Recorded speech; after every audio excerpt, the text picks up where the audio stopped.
അങ്ങനെയുള്ള മഹാന്മാരായ ഉസ്താദുമാർ അവിടെ ക്ലാസ് നടത്തുകയും അതിനെ നിയന്ത്രിക്കുകയും ചെയ്ത ആ മഹത്തായ സ്ഥാപനം അവരൊക്കെ ഉദ്ദേശിച്ചതുപോലെ ദീനിൻ്റെ യഥാർത്ഥമായ സുന്നത്ത് ജമാഅത്തിൻ്റെ പാത തെളിയിച്ചു കൊടുക്കുന്ന ഒരു സ്ഥാപനമായി തീർക്കാൻ വേണ്ടിയാണ് യഥാർത്ഥത്തിൽ നിങ്ങളുടെയൊക്കെ ഈ പരിശ്രമം ഉതകുന്നത് എന്ന് ഞാൻ മനസ്സിലാക്കുന്നു. ഇങ്ങനെ ഓരോ ബാച്ചും ഈ ഏതാനും എണ്ണപ്പെട്ട ബാച്ചുകൾ ഈ രംഗത്ത് പ്രവർത്തിക്കുകയാണെങ്കിൽ നമ്മുടെ ജാമിയയുടെ ഭാവിയെ സംബന്ധിച്ച് നമുക്കൊരു ആശങ്കയും ഉണ്ടാവുകയില്ല. അങ്ങനെ നിങ്ങൾ ഈ ശ്രമം മറ്റുള്ളവരും മാതൃകയാക്കി ആ സമസ്തയുടെയും ജാമിയയുടെയും ശക്തി തെളിയിക്കുന്ന വിധം അത് സുന്നത്ത് ജമാഅത്തിൻ്റെ സ്ഥാപനമാണ്, മറ്റാർക്കും അതിന് അവകാശപ്പെടാനുള്ള അർഹതയില്ല. ബഹുമാനപ്പെട്ട സമസ്ത കേരള ജമിയത്തുൽ ഉലമ അതിൻ്റെ കീഴിൽ അതിൻ്റെ ഏറ്റവും മഹാരഥന്മാരായ പണ്ഡിതന്മാർ സമർപ്പിച്ച, അങ്ങനെ അതിനു വേണ്ടി പ്രയത്നിക്കുന്നതായ ആയിരക്കണക്കിൽ വിദ്യാർത്ഥികളെ പടുത്തുയർത്തപ്പെട്ട ഒരു സ്ഥാപനമാണ്. ആ സ്ഥാപനം എന്നും സമസ്തയുടേതായിട്ട് നിലനിൽക്കണം. അത് നിലനിൽക്കുക തന്നെ ചെയ്യും. ആർക്കും ആ സ്ഥാപനത്തിനെ വഴിതിരിച്ചു വിടാൻ സാധ്യമല്ല.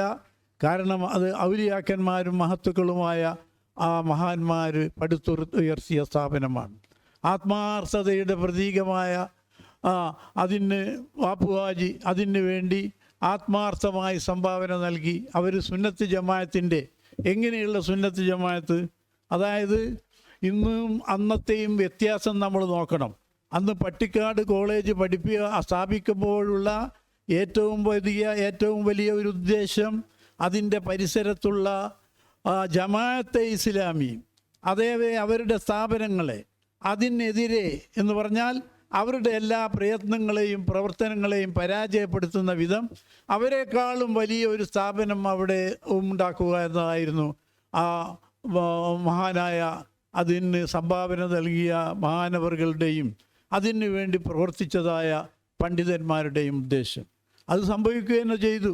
പിന്നെ അവരുടെ ഇസ്ലാമിയ ശാന്തപരം അല്ലേ, ശാന്തപരം അതൊക്കെ അപ്രസക്തമായി പോയി. മഹത്തുക്കളായ പണ്ഡിതന്മാർ ശൈഖുന ശംസുൽ ഉലമയൊക്കെ അവിടെ വന്നതിനോടുകൂടെ അവരുടെ ശാന്തപുരം കോളേജും അതിൻ്റെ പരിസരങ്ങളൊക്കെ വളരെയധികം മാറ്റം വന്നു എന്ന് മാത്രമല്ല, എത്രയോ ആൾക്കാർ സുന്നത്ത് ജമാഅത്തിൻ്റെ അഹ്ലു സുന്നത്ത് ജമാഅത്തിൻ്റെ ആശയത്തിലേക്ക് വന്നു. അങ്ങനെ ജമാഅത്തുകാരുടെ ഒരു പ്രധാന കേന്ദ്രത്തിൽ തന്നെ അതിൽ വലിയ ഒരു മാറ്റം വരുത്തിയും കൊണ്ട് വലിയ പ്രവർത്തനം നടത്തിയ ഒരു ജാമിയ നൂരിയ. ആ ജാമിയ നൂരിയയുടെ ആൾക്കാർ ഇപ്പോൾ ജമാഅത്തെ ഇസ്ലാമിക്കും അവരുടെ മറ്റ് രാഷ്ട്രീയ പ്രവർത്തനങ്ങൾക്ക് ഓശാന പാടുന്ന ഒരു വളരെ ദുഃഖകരമായ വാർത്തകളാണ് നമ്മളിപ്പോൾ കേട്ടുകൊണ്ടിരിക്കുന്നത്. അത് വളരെയധികം സങ്കടകരമാണ്. ബഹുമാനപ്പെട്ട സമസ്തയും അതേപോലെ സമസ്തയുടെ സ്ഥാപനങ്ങളൊക്കെ നിലകൊണ്ടിരുന്നത് പരിശുദ്ധമായ ദീനുൽ ഇസ്ലാമിൻ്റെ സുന്നത്ത് ജമാഅത്തിൻ്റെ ഉയർച്ചയ്ക്ക് വേണ്ടിയാണ്.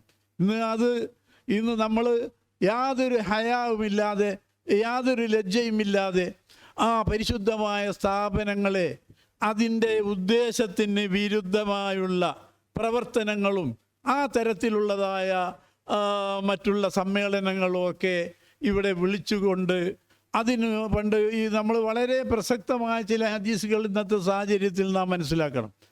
ഇന്നത്തെ സാഹചര്യത്തിൽ അഷ്റഫുൽ ഖൽഖ് സല്ലല്ലാഹു അലൈഹി വസല്ലമ എത്രയോ 1500 വർഷങ്ങൾക്ക് മുമ്പ് ഈ ലോകത്തോട് നേരത്തെ പറഞ്ഞതായ ചില ഹദീസുകളൊക്കെ എന്നും മറ്റെല്ലാത്തിനെ പോലെ അതിനുപരിയായി ചില ഹദീസുകൾ പ്രസക്തമായി നിലകൊള്ളുകയാണ്. ഇതാലം തസ്തഹി ഫസ്നാഇ മാ ശിഅ്ത.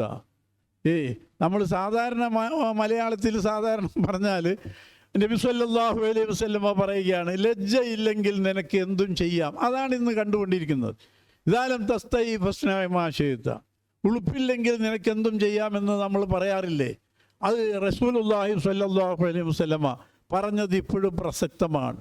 പരിശുദ്ധമായ ആ സ്ഥാപനത്തിൻ്റെ അകത്ത് നിന്നിട്ടും അതേ സമസ്തയുടെ അകത്ത് നിന്നിട്ടും സമസ്തക്കെതിരായി സുന്നത്ത് ജമാഅത്തിനെതിരായിട്ട് പ്രവർത്തിക്കുന്ന ഈ പ്രയത്നങ്ങളും പ്രവർത്തനങ്ങളൊക്കെ കാണുമ്പോൾ നബി സല്ലല്ലാഹു അലൈഹി വസല്ലമ പറഞ്ഞ ആ ഹദീസ് എന്നും ഇവിടെ കൂടുതൽ പ്രസക്തമാവുകയാണ്. ഒരു ഹയാ ഇല്ലാത്ത വിധത്തിലാണ്, തീരെ പാടില്ലാത്ത പറയാൻ പറ്റാത്തതായ വാക്കുകൾ പറഞ്ഞുകൊണ്ട് ആ സ്ഥാപനത്തിനെ വികലമാക്കാൻ, ആ സ്ഥാപനത്തിൻ്റെ യഥാർത്ഥമായ ഉദ്ദേശത്തിന് വിരുദ്ധമായി സുന്നത്ത് ജമാഅത്തിൻ്റെ ആൾക്കാരല്ലാത്തവരെ കൂടി അവരെ കൊണ്ടുവന്ന് അവിടെ അവരെ പ്രദർശിപ്പിക്കാൻ ഉള്ള സന്നദ്ധത വളരെ ഉത്തരവാദപ്പെട്ട ആൾക്കാർ കാണിക്കുന്നത് വളരെയധികം സങ്കടത്തോടുകൂടെ നമുക്ക് അത് മനസ്സിലാക്കാൻ കഴിയുന്നുള്ളൂ. കാരണം അത് എന്തിനു വേണ്ടിയാണോ അത് നിർമ്മിക്കപ്പെട്ടത്, അവിടെ നിർമ്മിക്കപ്പെട്ടത് തന്നെ സുന്നത്ത് ജമാഅത്തിൻ്റെ സംസ്ഥാപനത്തിനാണ്. ജമാഅത്തെ ഇസ്ലാമി പോലെയുള്ളതായ മറ്റ് മുബത്തദീങ്ങളുടെ അഴിഞ്ഞാട്ടത്തെ തടഞ്ഞു നിർത്താൻ വേണ്ടിയാണ്. ആ തരത്തിലുള്ളതായ ഒരു സ്ഥാപനത്തെ അതിൻ്റെ മുബത്തദീങ്ങൾക്ക് കൂടി പ്രവേശനം നൽകുന്നതായ ഒരു ഭരണസമിതിയും അതേപോലെ തന്നെ ആ തരത്തിലുള്ളതായ പ്രവർത്തനങ്ങളും കാണുമ്പോൾ പൊതുവെ മുസ്ലിം സമുദായത്തിന്, സുന്നത്ത് ജമാഅത്തിൻ്റെ അനുയായികൾക്ക് വളരെയധികം സങ്കടമുണ്ട്. എന്തു ചെയ്താലും അതിനെ ന്യായീകരിക്കുക. അതേപോലെ അഷ്റഫുൽ ഖൽഖ് സല്ലല്ലാഹു അലൈഹി വസല്ലം തങ്ങൾ പറഞ്ഞത് എന്താണ്? നമ്മളുടെ ഉദ്ദേശം എന്താണോ അഹ്ലുസുന്നത്ത് വൽ ജമാഅത്തിൻ്റെ ആശയാദർശങ്ങളിൽ അടിയുറച്ച് നിന്ന് അത് പ്രവർത്തിച്ചാലേ അത് സ്വീകാര്യമായ പ്രവർത്തനമാവുള്ളൂ. അതാണ് അതിൻ്റെ ശരിയായ നിയ്യത്ത്. എത്ര വലിയ പ്രവർത്തനമായാലും, പുണ്യമായ എന്തൊരു ഇബാദത്തായാലും, ആ ഇബാദത്തിന് പരിശുദ്ധമായ ദീനുൽ ഇസ്ലാമിൻ്റെ അടിസ്ഥാന തത്വങ്ങളിൽ അടിയുറച്ച വിശ്വാസം ഉണ്ടാവണം. അല്ലാതിരുന്നാൽ ആ ഇബാദത്താവുകയില്ല. എല്ലാ ഹദീസിൻ്റെ കിതാബുകളിലും ആദ്യം തന്നെ പറയുന്നത് എന്താണ്? ഇന്നമൽ അഅ്മാലു ബിന്നിയ്യാത്ത് വഇന്നമാ ലികുല്ലി ഇംറിഇൻ മാ നവാ ഫമൻ കാന ഹിജ്റത്തുഹു ഇലല്ലാഹ് ഫഹിജ്റത്തുഹു ഇലല്ലാഹി വറസൂലിഹി വമൻ കാന ഹിജ്റത്തുഹു ഇലല്ലാഹി വറസൂലിഹി ഫഹിജ്റത്തുഹു ഇലല്ലാഹി വറസൂലിഹി. അത് വളരെയധികം അർത്ഥഗർഭമായ, എക്കാലത്തും ഞാൻ ഈ പറഞ്ഞതുപോലെ പ്രസക്തമായ ഒരു ഹദീസാണ്. കാരണം എല്ലാ അമലുകളും അതിൻ്റെ യഥാർത്ഥ ഉദ്ദേശം പോലെയാണ് അതിൻ്റെ സാധുത. അത് സ്വീകരിക്കപ്പെടുന്നത് അതിൻ്റെ ശരിയായ നിയ്യത്തോടു കൂടിയാണ്. അതല്ലാതെ ഒരു കാര്യം നിർവഹിക്കുകയും അതിന് വിരുദ്ധമായി പ്രവർത്തിക്കുകയും ചെയ്താൽ അത് അള്ളാഹുവിനും റസൂലിനും വേണ്ടിയല്ല.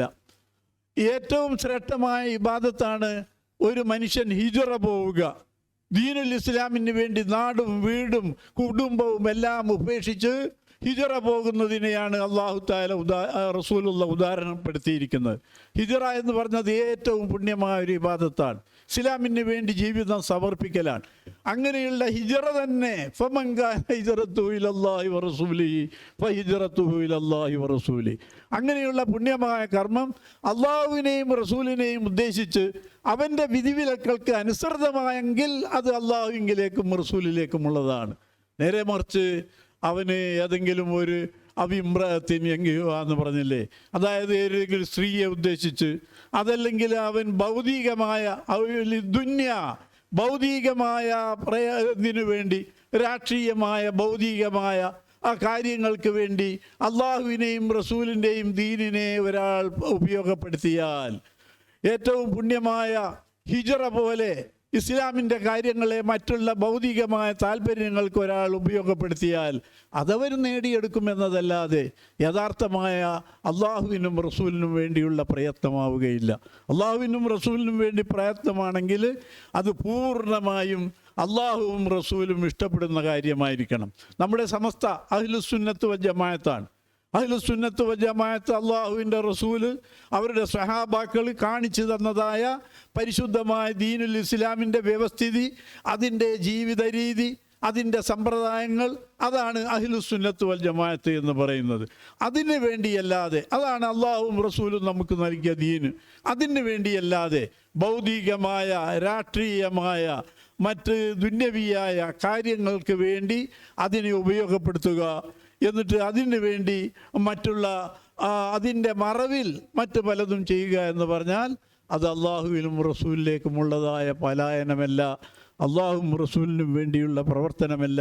അള്ളാഹുവും റസൂലിനും വേണ്ടിയുള്ളതായ പ്രവർത്തനം തീർച്ചയായും പരിശുദ്ധമായ ദീനുൽ ഇസ്ലാം എന്നാൽ ഖുർആനും ഹദീസും സ്വഹാബത്തിൻ്റെ ആ ജീവിതചര്യയും ഒക്കെ, റസൂലുള്ളാഹിൻ്റെ ചര്യയൊക്കെ കൂട്ടിയുള്ള യഥാർത്ഥമായ ഒരു ദീനാണ്. അഹ്ലുസുന്നത്ത് വൽ ജമാഅത്ത്. അതാണ് ബഹുമാനപ്പെട്ട സമസ്ത കേരള ജമിയത്തുൽ ഉലമ ഇവിടെ ചെയ്യുന്ന ഇത് വിവരിച്ചു തരുന്നത്. സമസ്ത കേരള ജമിയത്തുൽ ഉലമ അതാണ് ലോകത്തെ പഠിപ്പിക്കുന്നത്. അതാണ് അവരുടെ ആശയം, അടിസ്ഥാനം. അതിനെ മറ്റുള്ള താല്പര്യങ്ങൾക്ക് വേണ്ടി ഉപയോഗിച്ചാൽ അത് അള്ളാഹുവിങ്കലേക്കുള്ളതായ ഹിജ്റയല്ല, അള്ളാഹുവിങ്കലേക്കുള്ളതായ ആരാധനയല്ല, അള്ളാഹുവിന് വേണ്ടിയുള്ള പ്രവർത്തനയല്ല. അത് അള്ളാഹുവും റസൂലിനും ഇഷ്ടപ്പെടാത്ത ദുന്യവിയായ, ആ ദുന്യാവിൻ്റെ നേട്ടങ്ങൾ കിട്ടും, ഭരണം കിട്ടും, അതുപോലെയുള്ളതായ സൗകര്യങ്ങൾ കിട്ടുമെന്നതല്ലാതെ അള്ളാഹുവിൻ്റെയും റസൂലിൻ്റെയും അടുക്കൽ അത് സ്വീകാര്യമല്ല എന്നാണ് ഈ ഹദീസ് കൊണ്ട് വിവക്ഷിക്കപ്പെടുന്നത്. അപ്പോൾ ഇങ്ങനെ എത്ര നമ്മൾ പരിശോധിച്ചു നോക്കിയാലും ഇസ്ലാമിക വിരുദ്ധമായ പ്രവർത്തനങ്ങളാണ് പലരും നടത്തുന്നത്. അതിനെ നിയന്ത്രിക്കാൻ, അതിനെ ജനത്തിൻ്റെ മുമ്പിൽ വ്യക്തമാക്കി കൊടുക്കേണ്ടത് പണ്ഡിതന്മാരുടെ ചുമതലയാണ്. ആ പണ്ഡിതന്മാരുടെ ചുമതല അത് അവർ നിർവഹിക്കുമ്പോൾ അതെങ്ങനെയാണ് നിർവഹിക്കപ്പെടുന്നത്? ബഹുമാനപ്പെട്ട സമസ്ത കേരള ജമിയത്തുൽ ഉലമയുടെ ഈ സമ്മേളനങ്ങളൊക്കെ അതിൻ്റെ ഒരു പ്രഖ്യാപനമാണ്. സുന്നത്ത് ജമാഅത്തിൻ്റെ യഥാർത്ഥമായ ദീനിൻ്റെ പ്രഖ്യാപനമാണ്. എന്താണ് ഇസ്ലാം ദീൻ എന്ന് പ്രഖ്യാപിക്കുകയാണ് ഈ സമ്മേളനങ്ങളിലൂടെയൊക്കെ നടന്നു വന്നിരുന്നത്. ഈ സമ്മേളനം 100 വർഷം പിന്നിട്ട് ഏറ്റവും വലിയ മഹാസംഭവമാക്കുന്ന ഈ സമ്മേളനം പരിശുദ്ധ ദീനുൽ ഇസ്ലാമിൻ്റെ യഥാർത്ഥ പ്രതീകമായ സമസ്ത, ആ സമസ്ത കേരള ജമിയത്തുൽ ഉലമ എന്തൊന്നിന് വേണ്ടി നിലകൊള്ളുന്നുവോ ആ നിലകൊള്ളുന്നതായ ആശയാദർശങ്ങളുമായിട്ട് മുന്നോട്ട് പോകാനും അതിനെതിരെ ആര് വന്നാലും അവരെയൊക്കെ അവഗണിച്ചുകൊണ്ട് അതിജയിച്ചുകൊണ്ട് മുന്നോട്ട് ഗമിക്കാനുള്ള ഒരാഹ്വാനം ലോകത്തിന് നൽകാൻ വേണ്ടിയിട്ടാണ് നമ്മൾ സമ്മേളനങ്ങൾ നടത്തുന്നത്. ആ സമ്മേളനം വിജയിപ്പിക്കാൻ വേണ്ടി നിങ്ങളൊക്കെ ഇങ്ങനെ വളരെയധികം നല്ല ഒരു സമ്പ്രദായം ബഹുമാനപ്പെട്ട ശൈഖുനാ ശംസുൽ ഉലമയും ഒക്കെ നമുക്ക് കാണിച്ചു തന്നത്. സമസ്തയുടെ സമ്മേളനം, ഇവിടെ കഴിഞ്ഞുപോയ സമ്മേളനം ശംസുൽ ഉലമയുടെ കാലത്തൊക്കെ നമുക്ക് അനുഭവമാണ്. സമ്മേളനം നിശ്ചയിക്കുന്നതിൻ്റെ മുമ്പ് മഹാനായ ശൈഖുനാ ശംസുൽ ഉലമ അവിടുന്ന് സിയാറത്തിന് പോകും. ബഹുമാനപ്പെട്ട മഹത്തുക്കളുടെ നമ്മുടെ മമ്പുറം ഷെയ്ഖ് തങ്ങളുടെ അവരുടെ മമ്പുറം തങ്ങളുടെ അടുക്കൽ, അതേപോലെ ഈ സമസ്തയോട് അടുത്തുള്ളതായ ബഹുമാനപ്പെട്ട സയ്യിദ് മുഹമ്മദ് ബിൻ അലായുദ്ദീൻ നിംസി ഷെയ്ഖ് തങ്ങൾ, ഷെയ്ഖ് പള്ളിയിലെ തങ്ങൾ, അങ്ങനെയുള്ള മഹാത്മാക്കളോട് അടുത്ത് പോയിട്ട് സമ്മതം വാങ്ങിച്ചിട്ടാണ് ആ തീയതി കുറിക്കാറ്. അങ്ങനെയാണ്. വെറും സിയാറത്ത് മാത്രമല്ല, സിയാറത്തിന് പോയിട്ട് അവരുടെ സമ്മതം വാങ്ങിച്ചിട്ടാണ് മഹാനായ ശൈഖുനാ ശംസുൽ ഉലമ ഈ കഴിഞ്ഞ സമ്മേളനങ്ങളൊക്കെ തീയതി കുറിച്ചതും അതിനു വേണ്ടിയുള്ള പ്രവർത്തനങ്ങളൊക്കെ പ്രഖ്യാപിച്ചതും അങ്ങനെയാണ്. അങ്ങനെയുള്ള ഒരു നല്ല ഒരു സമ്പ്രദായം അനുകരിച്ചുകൊണ്ട് നിങ്ങൾ ഈ 53ാമത്തെ സമസ്തയുടെ ബാച്ച് ഇതിന് വേണ്ടി രംഗപ്രവേശം ചെയ്തത് വലിയൊരു മാതൃകാപരമാണ്.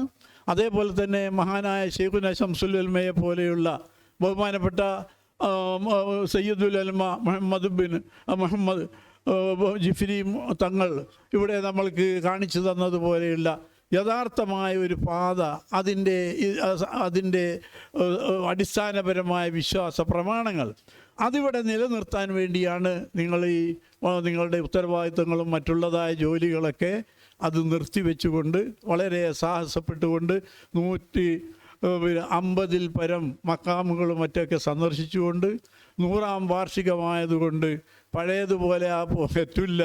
അത്രയും അധികം മഹത്തുക്കളുടെയൊക്കെ നമുക്ക് അവരുടെയൊക്കെ മദത് വേണം, അവരുടെയൊക്കെ സഹായം വേണം എന്നുള്ള നിലക്ക് എല്ലാ മഖ്ബറുകളും സന്ദർശിച്ച് ഈ സമസ്തയുടെ സമ്മേളനത്തിൻ്റെ ചരിത്രപരമായ വിജയത്തിന് വേണ്ടി പ്രയത്നിച്ച നിങ്ങളെ എങ്ങനെ അഭിനന്ദിച്ചാലും മതിയാവുകയില്ല. അല്ലാഹു സുബ്ഹാനഹു വ തആല അതിനുള്ള അളവറ്റ വളരെ അനന്തമായ പ്രതിഫലം നിങ്ങൾക്കെല്ലാവർക്കും, ഇതിൽ ഭാഗവാക്കായ എല്ലാവർക്കും അല്ലാഹു തആല പ്രദാനം ചെയ്യട്ടെ.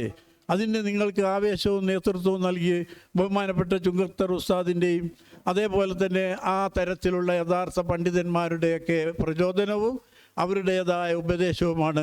അല്ലാഹു തആല അവർക്കെല്ലാം വലിയ ആഫിയത്തോടുകൂടെയുള്ള ദീർഘായുസ് പ്രദാനം ചെയ്യട്ടെ എന്ന് പ്രാർത്ഥിച്ചുകൊണ്ട് ഇവിടെ നിങ്ങളെ ഇങ്ങനെ അഭിമുഖീകരിക്കാൻ സാധിച്ചതിലുള്ള സന്തോഷം പ്രകടിപ്പിച്ചുകൊണ്ട് എല്ലാവിധ വിജയങ്ങളും നേർന്നുകൊണ്ട്, പ്രത്യേകിച്ച് നമ്മുടെ ഒരു 100ാം വാർഷിക ഈ സമ്മേളനം കഴിയുന്നതോടുകൂടെ പല അപശബ്ദങ്ങളും പല അഭിനയങ്ങളും നടത്തിയും കൊണ്ട് ഈ പ്രസ്ഥാനത്തെ ഏതെങ്കിലും തരത്തിൽ തകർക്കാമെന്ന് കരുതുന്നവരൊക്കെ തകർന്ന് മണ്ണടിഞ്ഞ് നിൽക്കുന്ന ഒരു സംഭവം നിങ്ങൾക്ക് ഇൻഷാ അല്ലാഹ് കാണാൻ കഴിയുമെന്ന് പറഞ്ഞുകൊണ്ട് ബിസ്മില്ലാഹിർ റഹ്മാനിർ റഹീം എന്ന തിരുനാമത്തിൽ ഈ യോഗം ഉദ്ഘാടനം ചെയ്തതായി പ്രഖ്യാപിച്ചുകൊണ്ട് ഞാൻ ഉപസംഹരിക്കുന്നു. വാഹിറു ദഅ്വാനാ അൽഹംദുലില്ലാഹി റബ്ബിൽ ആലമീൻ. അസ്സലാമു അലൈക്കും വറഹ്മത്തുള്ളാഹി വബറകാതുഹു.